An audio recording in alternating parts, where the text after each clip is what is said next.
우리 하나님 말씀 함께 보도록 하겠습니다. 요한복음 18장 28절부터 32절까지. 그들이 예수를 가야바에게서 관정으로 끌고 가니 새벽이라 그들은 더럽힘을 받지 아니하고 유월절 잔치를 먹고자 하여 관정에 들어가지 아니하더라. 그러므로 빌라도가 밖으로 나가서 그들에게 말하되 너희가 무슨 일로 이 사람을 고발하느냐. 대답하여 이르되 이 사람이 행악자가 아니었더라면 우리가 당신에게 넘기지 아니하였겠나이다. 빌라도가 이르되 너희가 그를 데려다가 너희 법대로 재판하라. 유대인들이 이르되 우리에게는 이 사람을 죽이는 권한이 없습니다 하니. 같이 읽을까요? 이는 예수께서 자기가 어떠한 죽음으로 죽을 것을 가리켜 하신 말씀을 응하게 하려 함이로라. 아멘. 하나님 아버지, 예수님의 십자가에 달리시기 전에 재판받는 모습에서도 예수님께서 어떻게 우리의 구원을 이루어가는지, 복음을 우리에게 전하고 있는지를 우리가 알길 원합니다. 예수님은 죽음조차도 스스로 선택하시고 스스로 받아들여서 스스로 원하는 방법으로 죽으셔서 그래서 우리가 복음을 깨닫게 하셨습니다. 오늘 말씀 가운데 그 예수님의 섭리를 깨닫는 귀한 시간 되게 하여 주시옵소서. 예수님 이름으로 기도했습니다. 아멘. 성경은 드라마다라는 이런 책이 있는데요. 뭐 그렇게 유명한 책은 아닙니다. 성경의 일종의 개관 같은 그런 책인데 거기에는 이제 이런 전제가 있는 거죠. 드라마라고 하면은 반전이 있어요. 이제 항상 이게 쭉 가다가 갑자기 확 뒤집어지는 거죠. 예상 못하게. 그런 드라마가 재밌는 거잖아요. 뻔히 어떻게 될 건지 아는 그런 드라마 이제 재미가 없죠. 물론 뭐 시트콤이니 이런 거는 이제 웃기는 내용을 쭉 가는 건데 인기 있는 드라마는 다 저렇게 되면 안 되는데 저렇게 끝나나? 그럼 안 되겠지 당연히. 그러면서 우리 또 드라마인 건 아니까 아이 주인공이 저렇게 해서 죽겠어. 이제 반전이 있지. 그리고 생각하지도 못했던 반전으로 이제 작가가 유명한 작가일수록 아주 기상천외한 그런 방법으로 다 반전을 시키죠. 그래서 인기가 있는 겁니다. 우리가 이제 성경도 그와 같은 데가 많이 나오는데 예수님이 이제 지난주 본 것처럼 체포가 되셨습니다. 저렇게 끝나지는 않으시겠지. 이런 반전을 이제 기대할 수가 있죠. 근데 실제 반전이 있습니다. 그래서 그 대제사장 안나스에게 이제 예수님을 끌고 가는데, 그러니까 이제 그때 왔던 군대라고 하는 군병들은 로마 군인이 섞여 있을 수도 있었는데, 로마 군인보다는 오히려 그 성전에 관련된 자체 유대인들의 어떤 민병대 같은 성전 수비대 같은 대사장들의 이런 명령을 받아서 좀 그런 역할을 하는 그런 이제 군인이었을 가능성이 많아요. 거기서 약간 간단하게 1차 신문을 하고 이제 당시에 식민지였기 때문에 총독이었던 빌라도에게 이제 오늘 넘긴 겁니다. 여기 데리고 온 거예요. 그런데 이제 빌라도는 그 쭉 19장에 걸쳐서 나온 얘기를 이렇게 쭉 보면은 원래 빌라도가 예수님의 이 재판을 하고 싶지 했어요. 그러니까 귀찮아서 안 하고 싶어 했을 수도 있고요. 유대인들의 문제니까 니들끼리 알아서 해라 이럴 수도 있고, 예수란 사람에 대한 얘기를 그 전에 들었기 때문에 내가 이거 혹시 잘못 재판하면은 오히려 내가 이게 식민지를 잘 다스려야 되는데 여기서 밀란이 일어나거나 아주 그 예상치 못한 폭동 같은 게 일어날 수도 있을 걸 염려해서 안 하려고 했을 수도 있습니다. 그래서 그런 이제 하고 싶지 않아 하는 게 여기저기서 나오는데 여기 이제 읽은 본문 중에는 이런 말 하죠. 빌라도가 이르되 그를 데려다가 너희 법대로 재판해라. 니네들이 알아서 좀 해라. 이렇게 얘기하는 겁니다. 종교적인 문제인 것 같은데, 그러니까 니네 유대인 공회가 있잖아. 사내들인 거기 가서 재판을 해. 라고 이렇게 한 거예요. 근데 이제 벌써 갔다 왔잖아요. 거기서 잡혀서 1차적으로 갔다 온 겁니다. 그러니까 유대인들은 처음부터 예수님을 어떻게든지 죽여야 되겠다는 생각으로 온 거예요. 시시비비를 가리려고 온 게 아니라. 그래서 뭐라 그러냐면은 우리에게는 사람을 죽이는 권한이 없습니다. 그러니까 이게 죽을 죄인지 죽을 죄가 아니라 감옥에 갈 죄인지에 대해서 재판도 끝나기도 전에 이 사람을 죽여야 되는데 우리는 권한이 없으니까 당신이 재판을 해야 됩니다. 라고 지금 얘기를 하는 거예요. 그게 왜냐하면 이제 당시에 로마가 그 사형 집행권을 주지 않았습니다. 식민지 상태 유대에게. 그러니까 자치권을 어느 정도 주긴 했지만 사람을 자기들이 잡아다가 이제 재판을 해서 죽이는 권한은 이제 금지시켰던 거예요. 그래서 우리가 못하니 당신이 좀 하시오 이런 거죠. 근데 이게 사실은 절반만 맞아요. 거짓말이에요. 왜냐하면 신명기 이제 13장에 어떤 게 나오냐면 소위 말해 신성모독죄라고 말할 수 있는 이런 게 나와요. 하나님이 뭐라 그러셨냐면은 너희 중에 어떤 선지자라고 하는 사람이 나타나서 꿈을 또 혹은 꿈꾸는 자라고 해가지고 뭐 환상을 봤다 그러면서 일어나서 이적도 막 일으켜 기적도 일으켜 이적과 기사 그렇게 하는데 근데 가만히 보니까 그 사람이 그 결과적으로 오히려 하나님을 잘 섬기게 하는 게 아니라 알지 못했던 다른 신들을 우리가 따라 섬기자라고 이렇게 할 수도 있는데 만약에 그런 사람이 나타나면 그러면 그런 자는 죽이라 그랬어요. 돌로 쳐서. 이런 권한이 이제 종교법에 있었는데 그래서 로마가 이런 경우에 또 허락을 했어요. 죽여도 된다고. 그래서 우리가 알고 있는 사도행전 6장에 나오는 스데반 집사가 이제 이 법에서 의해서 죽는 겁니다. 돌에 맞아서. 예수님이 딱 요죄에 걸릴 수 있거든요. 기적과 이적, 막 표적 이런 걸 일으키셨죠. 근데 이렇게 가만히 들어보니까 막 그 성전 치즈를 막 부정을 해. 성전 중심의 신앙생활하고 있는 유대인들이에요. 성전에 가서 하나님께 제사를 드려야 되고 성전을 통해서 하나님 믿어야 되는데 성전을 막 헐어라 막 이렇게 하고 성전 모독죄도 걸리고 우리가 알고 있던 하나님이 아닌 것 같은데 이러면서 이거 가짜 선지자 아니야? 그러니까 이 돌로 쳐서 죽여도 돼요. 예수님을. 그렇게 판정을 하면. 그러니까 대제사장들이 그렇게 딱 판정하면 됩니다. 그래서 그렇게 처음에는 하는 것처럼 보여져요. 다른 복음서를 보면. 그러면 이제 증인이 2명 이상이 나와야 돼요. 똑같은 증인이.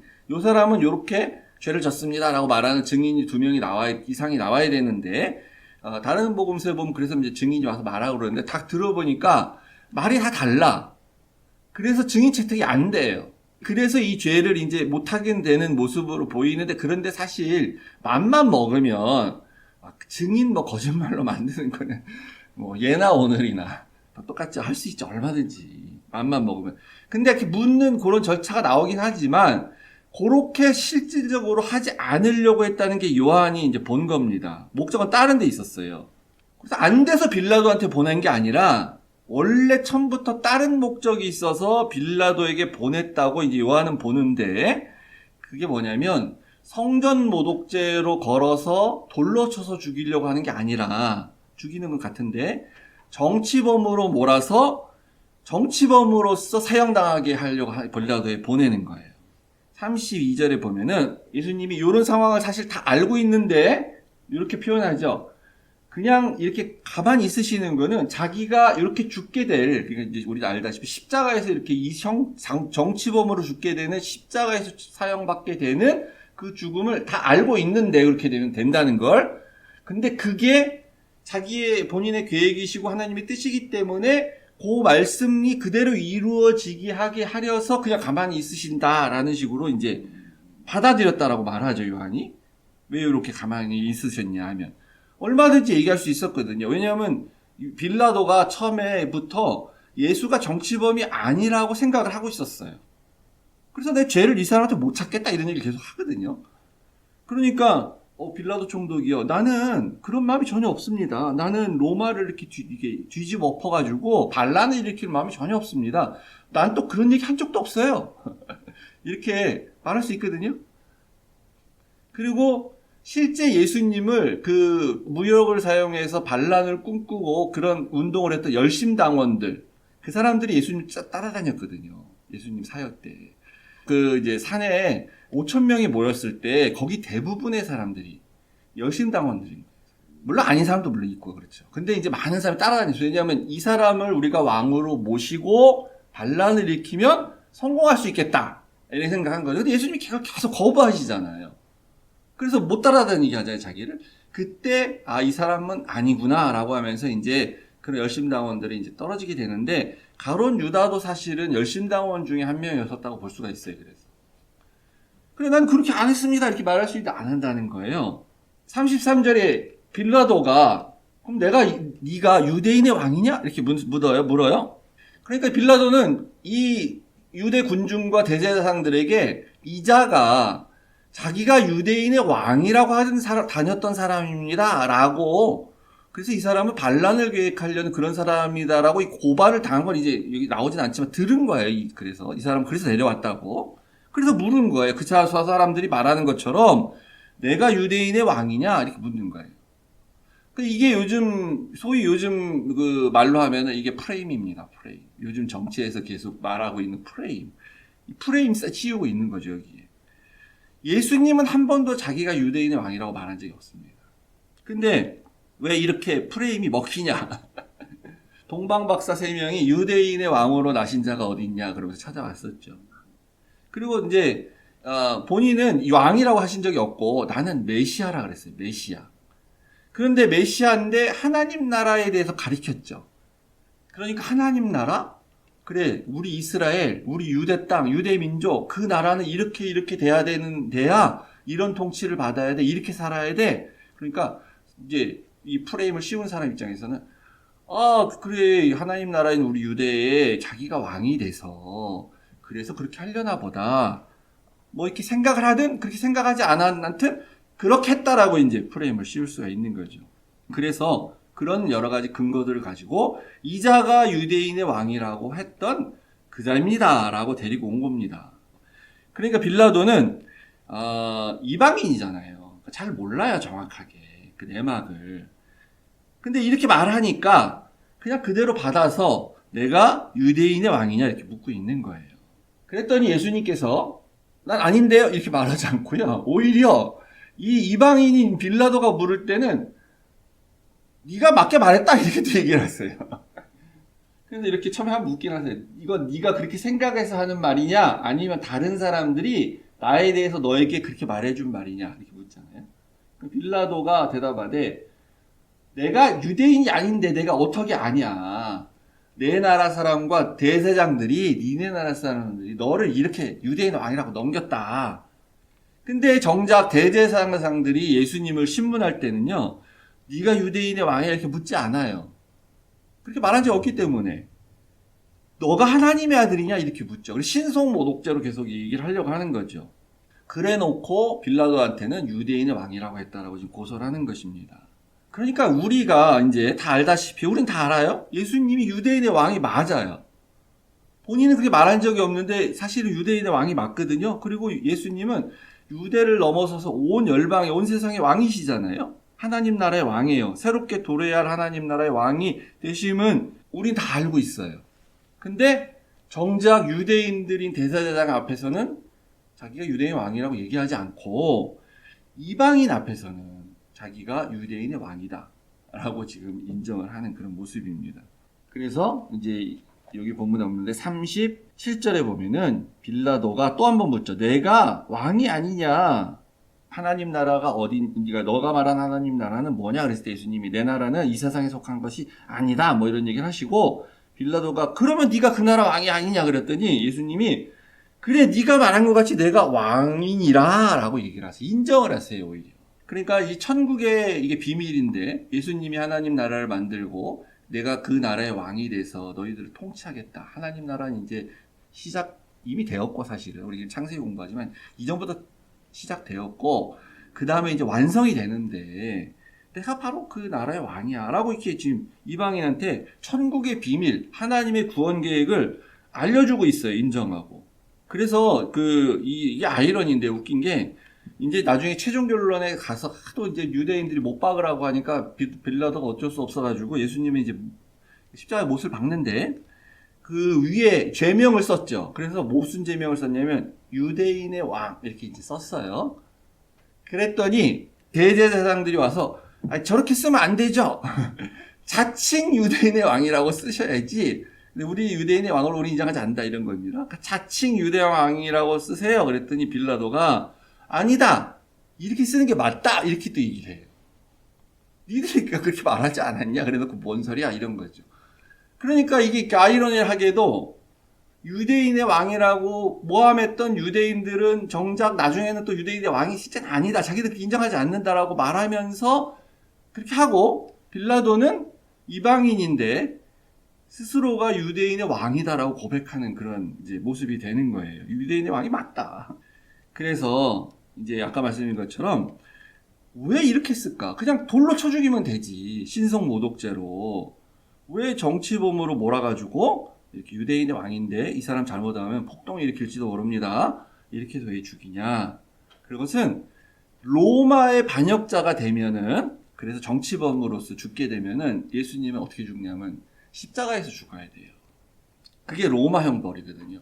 이 대제사장들은 왜 그렇게 생각했냐? 왜 그렇게 하려고 그러냐? 신명기 21장 33절 후반절에 보면은 이런 말씀이 있습니다. 율법에 나무에 달린 자는 다 하나님께 저주를 받은 자지라. 그러니까 이 사람들은 이 말을 그냥 문자적으로는 본 거죠. 정확한 뜻은 생각하지 못했고 당연히 몰랐겠죠, 그 당시에. 그래서 십자가의 형은 사실은 유대 형벌이 아니에요. 로마의 처형법이에요. 근데 이게 로마가 왜 이런 형벌을 했냐면은 역사적 기록에 보면 이게 무시무시한 형벌입니다. 그래서 발라는 꿈도 못 꾸게 하려고 이런 무시무시한 형벌을 해서 이렇게 유대만 한 게 아니라 뭐 이집트 뭐 이렇게 소아시아 지역 로마가 정복한 지역에서 다 이런 형벌을 한 거야. 반역자들한테. 그러니까 웬만하면 안 해요. 진짜 아주 극악무도한 강도 아니면 반역자들 이런 사람만 이제 십자가에서 죽이는데 우리가 이제 상상하면 그런 거죠. 너무너무 고통스럽고 빨리 죽지도 않고 그러면서 너무나 이게 무서운 형벌이라서 이제 무섭게 하려고 이렇게 하는 겁니다. 그런 형벌인데 그 유대인들 가운데는 이제 이런 마음이 있었어요. 그 일반적인 사상 가운데 뭐가 있었냐면 구약에 이스라엘을 이렇게 타락하고 그랬을 때 하나님이 계속 선지자를 보내잖아요. 진짜 선지자들을 뭐 이사야라든가 이런 사람들. 근데 그러는데 그 선지자들 중에 많은 사람들이 이렇게 순교를 합니다. 대부분이. 백성들이 말을 듣지 않고 선지자를 잡아서 죽여요. 이 거짓 선지자 이러면서. 진짜 선지자인데. 그래가지고 유대인들 가운데 어떤 사상이 있었냐면은 이렇게 의인은 진짜 선지자는 고난을 받는다. 그래서 순교한다. 이런 마음이 있어요. 그래서 만약에 예수님이 돌에 맞아서 죽게 되면 이분이 순교자가 될 수가 있는 거예요. 이 대제사장들 입장에서 봤을 때. 그래가지고 그 위험 요소인 예수님을 죽였는데 결국은 죽이긴 했는데 아니 이제 문제는 그 추종자들과 제자들이 더 예수 운동을 활발히 할 수 있는 거예요. 순교자가 나오면 오히려 예수님이 가르쳤던 어떤 사상들, 예수님이 하셨던 말씀 이런 걸 통해서 우리 유대는 앞으로 우리 이제 유대인들 하나님 믿는 사람들 또 유대란 나라는 우리가 앞으로 이런 식으로 살아야 됩니다 하면서 막 이런 게 더 활발하게 일어날 수도 있다라는 걱정을 당연히 했겠죠. 일설에 의하면 이제 세례 요한이 죽고 나서 세례 요한은 이제 헤롯한테 이제 밑보여서 목이 잘려 죽지 않습니까?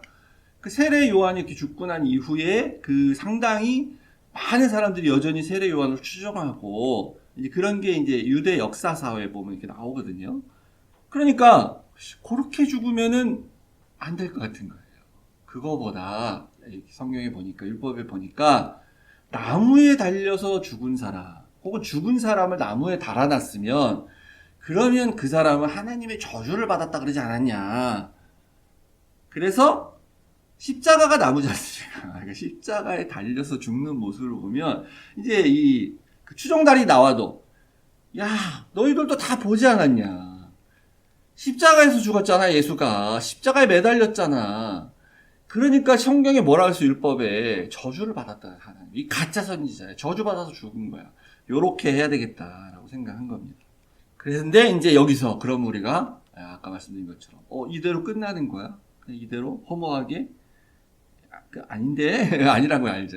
드라마 하면 반전이 반드시 있어요. 반전. 성경은 드라마예요. 항상 반전이 있습니다. 그리고 또 그래서 역설이 생겨요. 반전이 있기 때문에. 우리가 이제 창세기 같은 경우에 보면 와 홍수로 다 죽어? 반전이 있잖아요. 노아가 딱 있잖아요. 반전으로. 바벨탑이 다 무너져? 하나님 심판하셔? 반전이 있잖아요. 아브라함이라는 사람이 딱 나오잖아요. 그러니까 이제 중세 때 교회가 타락을 해서 도대체 이 교회라는 것이 하나님 계시긴 한 거야? 이 교회가 이렇게 하고 되겠어? 그러니까 루터라는 사람이 있잖아요.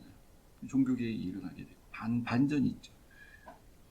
오늘날도 마찬가지예요. 그래서 맨날 우리가 말로는 입으로는 교회가 이렇게 교회가 이래서 되겠냐, 교회가 이렇게 타락해서 교회 희망이 없다 이렇게 하면서 절망하고 있으면 안 되는 거예요. 그래서 그러면 그렇게 끝나면 하나님이 안 계신 거지. 그렇게 끝나면 그런데 반전이 반드시 있을 것이다. 하나님께서 직접 하실 것이다. 그렇게 희망을 갖고 이제 뭐 교회 생활이든 뭐 다 이런 거 하는 거죠. 그래서 이제 이 십자가에서 그냥 이렇게 나무에 매달려 죽는 것이 허무하게 끝나는 게 아니고 왜 반전이 있냐 하면 예수님 미리 몇 번 얘기하셨습니다. 12장에서는 내가 땅에서 들리면 모든 사람을 내게로 이끌겠노라. 땅에서 들려지는 것이 구원이다. 너희들에게 구원이 가능, 영생을 주는 길이다. 어떻게 죽을 것을 보시고 아심이라. 너희가 인자를 든 후에 내가 그인 줄을 알고. 들린다. 들려. 돌에 맞아서 죽은 건 땅에서 죽는 거야. 들리는 게 아닌 거예요. 십자가에서 달리시면 그게 들리는 겁니다. 3장 14절 함께 같이 읽어볼까요? 시작. 모세가 광야에서 뱀을 든 것 같이 인자도 들려야 하리니. 같이 들려야 된다.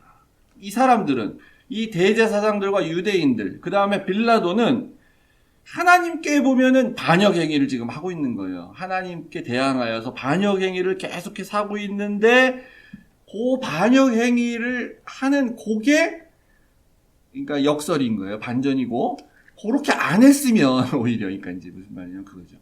그들이 이렇게 안 하고 돌로 그냥 쳐주었으면 하나님의 구원이 이루어지질 않는데 자기들 딴에 머리를 짜내가지고 이렇게 하면 하나님의 저주를 받은 거지라고 해가지고 했는데 그게 하나님이 원하신 방법으로 했다는 거죠.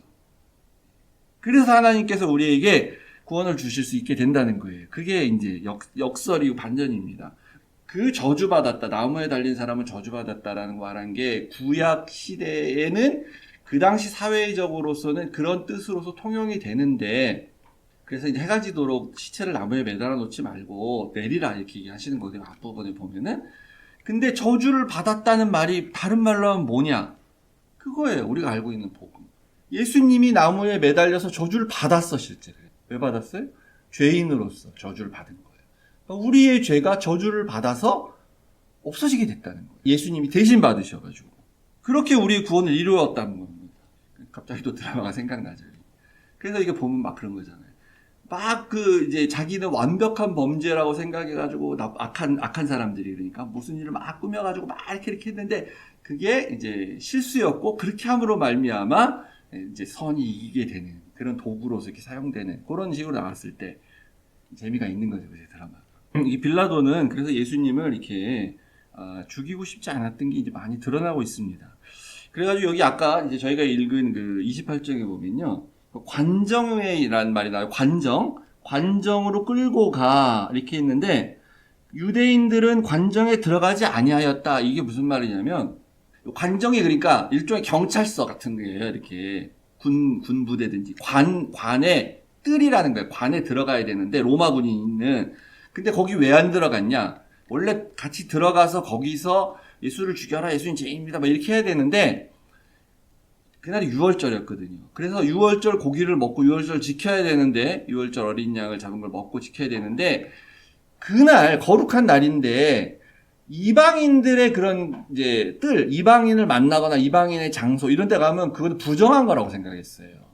그래서 자기들은 안 들어가는 거예요. 예수님만 죄인이라고 갖다 집어넣어 놓고 자기들은 집 바깥에 다 있어요.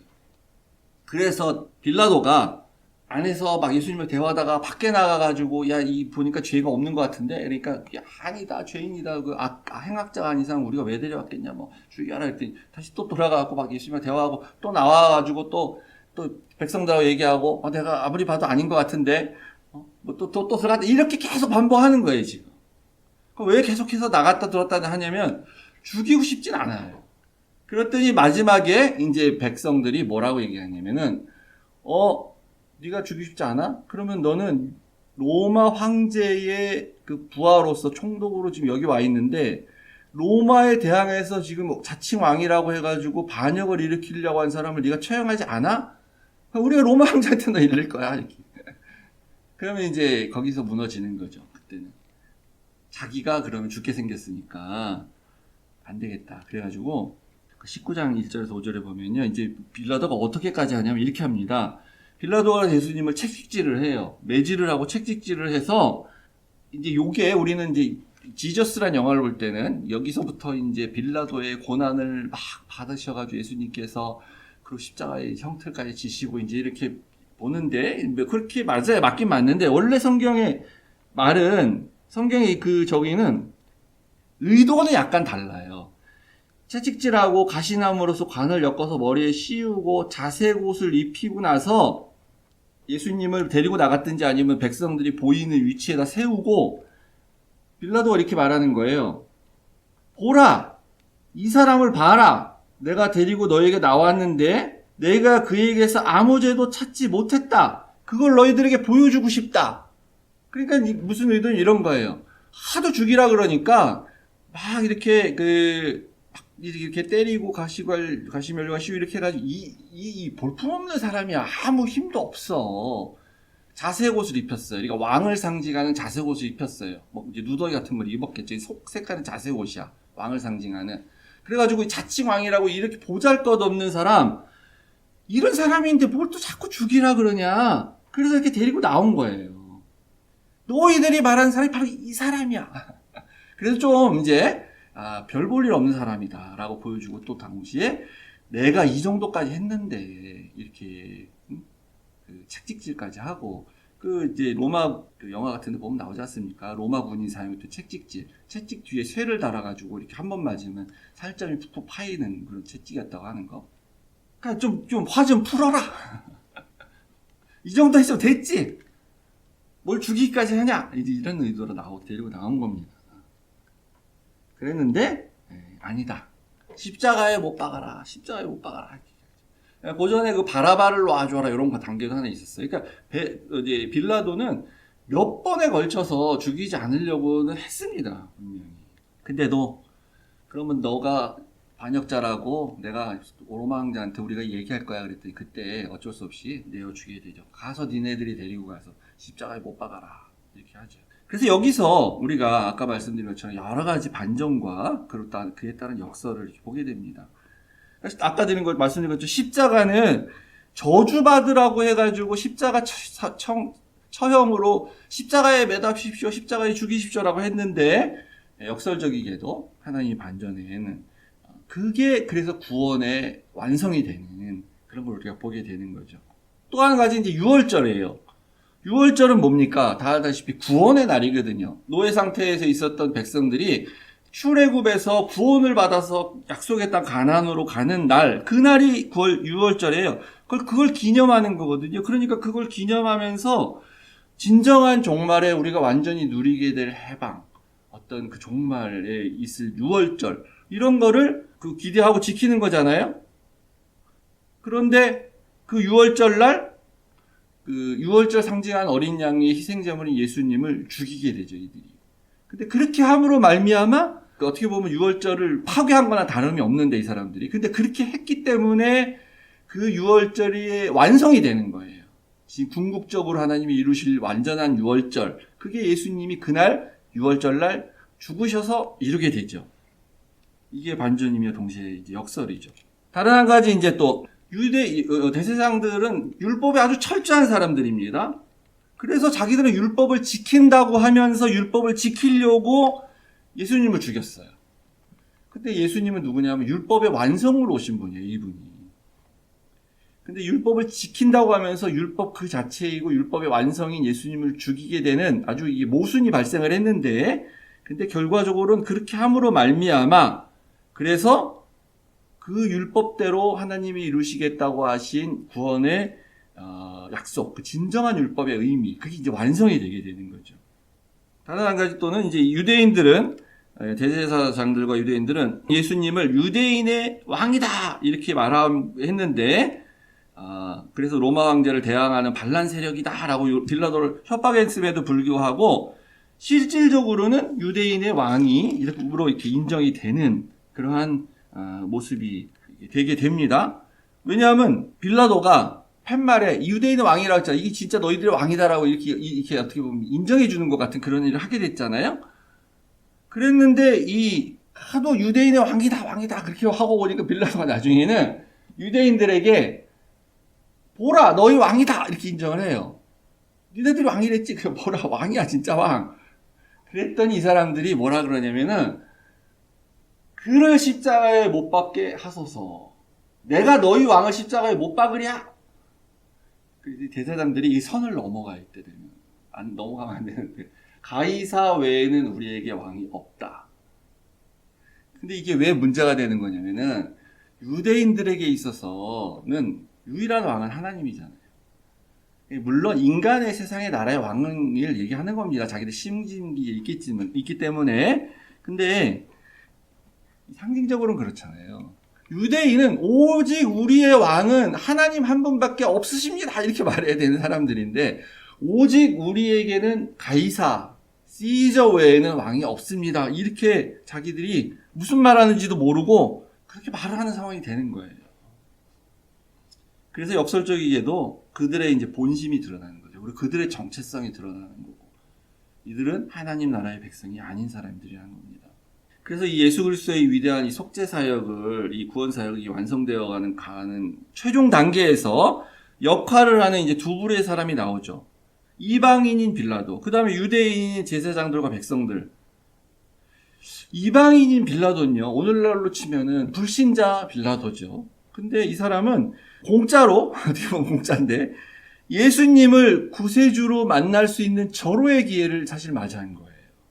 진리의 주인으로서, 진리의 주체로서의 왕을 만날 수 있는 좋은 기회가 딱 왔어요. 그래서 이 빌라도가 신문을 하는 것도 있었지만, 예수님을 그래서 죽이고 싶지 않은 모습도 있었지만, 예수님과의 대화 속에서 하나님 나라 도대체 뭐냐, 네가 진짜 왕이냐, 그래서 예수님이 설명도 해줘요. 그리고 나서 진리가 무엇이냐 이런 질문도 하죠. 나중에는 예수님한테 너는 어디로부터 왔느냐 이런 질문도 해요. 이때 예수님 대답 안 합니다. 그때부터 이미 빌라도에게 있어서는 진리를 추구하고자 하는 마음이 없다는 걸 이제 파악을 하신 거죠. 그 앞 단계에서는 오히려 대제사장들에게 안 한 것도 말씀해 주시고 이 내 나라는 이 세상에 속한 나라가 아니다. 이렇게 하면서 진리를 깨닫게 해주시고 합니다.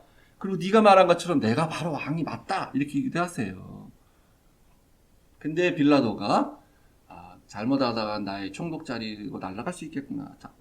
잘못하다 죽을 수도 있겠구나. 이런 자기 자신의 명예와 지위, 부를 더 중요하다고 생각했을 이후부터 예수님 대답하지 않으세요. 그러니까 오늘날 우리도 이런 사람을 많이 만납니다. 이민 사회에서 특별히 이민 오면요 한 가지가 좀 달라지는 게 있는데 교회 갈 기회가 많아져요. 치틀 좋든 간에 한국에 있을 때보다 상대적으로 많아집니다. 확실히 이제 주변에 교회 다니는 사람도 워낙 많고 그리고 또 교회도 많이 보이고 또 자기 필요에 의해서 교회를 가기도 하고 옛날에는 요즘은 안 그러지 거의 없는데 옛날에는 한식이 귀하니까 한식을 잘 팔지도 않고 재료도 잘 안 팔 때 시대니까 교회에 가야만 한식을 먹고 이래서 이제 밥 먹으러 갔다는 사람들 얘기도 많이 듣고 그렇게 이제 접할 기회가 많습니다. 그리고 살면서 목사를 이렇게 만날 일도 있게 되겠죠. 근데 한국에서는요, 제가 생각해봐도 그래요. 한국에서 목사를 물론 만날 수도 있습니다. 근데 목사라는 신분으로서 만나는 거는 그 사람이 교회 가지 않는 한 목사 만나기 어려워요. 무슨 뭐냐면 목사는 세상에 나가서 목사라는 신분으로 세상 사람들을 만나서 무슨 얘기를 하거나 이럴 기회가 사실은 많지 않아요. 전도하러 일부러 다니지 않는 이상. 맨날 교인들만 만나는 거예요. 맨날 목사는. 자기 교인들만 만나도 다 못 만나고. 그래서 교회 안 다니는 사람을 굳이 만날 일이 있으면 꼭 자기가 또 목사라고 얘기할 필요도 없고. 근데 이민사회에서 다르죠. 밖에서 자기가 다니는 직장에서 자기가 하는 일터에서 목사를 만날 일이 있어요. 저만 봐도 그렇죠. 저만 봐도. 저도 같은 일을 하니까. 같은 일을 하는 현장에서 저를 만날 일이 있어요. 사람들이. 제가 목사인 걸 드러내서 알아요. 그러면 그 사람들에게는 자기가 원하진 않았던 상황이지만 자기의 삶의 현장에서 자기에게 진리를 알려줄 수 있는 사람을 지금 만난 거예요. 거꾸로 생각합니다. 빌라도처럼 뭔가 대화를 하면 진리를 찾을 수 있는 기회가 주어질 수도 있는 그런 상황인데 불구하고 무시하고 무시하는 것까지 다행이야. 멸시하기도 하고 사람 취급도 안 하고 목사라 그러고 오히려 이제 그건 진짜 과장된 표현이고 사실 무시 멸시까지 하진 않지. 그냥 목사님이십니까? 그럼 자기와 상관없는 사람, 내가 특별히 말을 하면서 사귈 필요가 없는 사람, 이렇게 생각하고 친해지지 않으려고 그냥 하는 걸 느껴져요. 영생을 얻을 수 있는, 하나님을 만날 수 있는 그 절호의 기회를 스스로가 날려보내고 있는 거예요. 그냥. 제가 볼 땐 그래요. 언제 다른 기회가 있겠습니까, 나중에. 그 기회를 줬는데도 그걸 잡지를 못하면. 다른 부류의 사람들은 이제 대제사장들과 유대인 백성들이죠. 오늘날로 치면 교회다에 있는 사람들, 그리고 지도자인 사람들, 목사들, 그리고 그를 추종하여 따르는 그리스도인 신자들이겠죠. 지도자 자신들의 잘못된 이 신앙관 때문에 이 대제사장들이 제대로 알았으면 이런 일이 안 생기는데, 대제사장들이 하나님의 율법도 제대로 모르고 자기의 그 성전을 통해서 취하는 기득권도 포기하기 싫고, 이래서 우리가 목사들이 잘못된 신앙관으로, 잘못된 그런 성경관으로 그렇게 해서 뭔가를 하면 그게 나는 원하지 않았는데, 나는 원래 그렇게 하려고 한 게 아닌데, 본의 아니게 매일매일 예수님을 십자가에다 못 박는 그런 행위를 하고 있는 것일 수 있는 거예요. 근데 역설적이게도 오늘 우리 여기서 보지만 이 잘못된 목사들이 하는 그 행위를 통해서 그러고 있는데, 근데도 그렇게 하기 때문에 예수님의 구원 사역이 이루어지고 있는 반전이 있어서, 예수님 하나님의 그 반전을 통해서 역설적이게도 그 일이 일어나고 있어요. 그럼에도 불구하고. 근데 중요한 문제는 대제사장들과 구원 못 받잖아요. 그들은 하나님 백성이 아니에요. 그들은 어둠 가운데 있는 사람들이에요. 빛을 받질 못해요. 빛 가운데 나가질 못해요. 목사는 자기는 구원 못 받는 거야. 그렇게 하고 있으면. 결국 선하지 않은 동기로 하나님의 일에 참여는 하고 있지만, 그래서 하나님의 일이 이루어지는 데는 선하지 않은 동기지만 뭔가 역할을 하고 있는 것이 될 수도 있지만 구원받지 못합니다. 그래서 이런 사람에 대한 얘기도 또 나옵니다. 예수님께서 얘기하세요. 나를 너에게 넘겨준 자의 죄는 더 크다. 너도 죄인이지만 너를 이렇게 넘겨준 그 대제사장들과 유대인들 죄가 더 크다. 잘못하면 우리의 죄가 더 클 수 있습니다. 우리도 모르는 사이에 우리가 잘못하면 가이사 외에는 나에게 왕이 없습니다. 이러고 다닐 수도 있는 거예요. 우리가 하나님 나라의 백성으로서 하나님 나라의 왕인 예수님의 뜻대로 살고 있지 않으면, 우리는 세상의 임금 뜻대로 살고 그를 추종하고 살고 있으면, 그러면은 부지불식간에 나도 모르게 가이사 외에는 나에게 왕이 없습니다 라고 고백을 하게 되는 그런 일이 있을 수 있습니다. 그렇게 되면 너희 죄가 더 크다, 예수님 그렇게 얘기하시죠. 그래서 늘 우리 긴장하고 조심하고 긴장하고 무엇이 정말 하나님 말씀인가 고민하면서 신앙생활을 해야지, 아무 말이나 듣고 아무나 따라다니고 아무 생각 없이 아멘하고 그러면 잘못하면 이렇게 될 수도 있다라고 우리는 교훈으로 받아야 될 줄 믿습니다.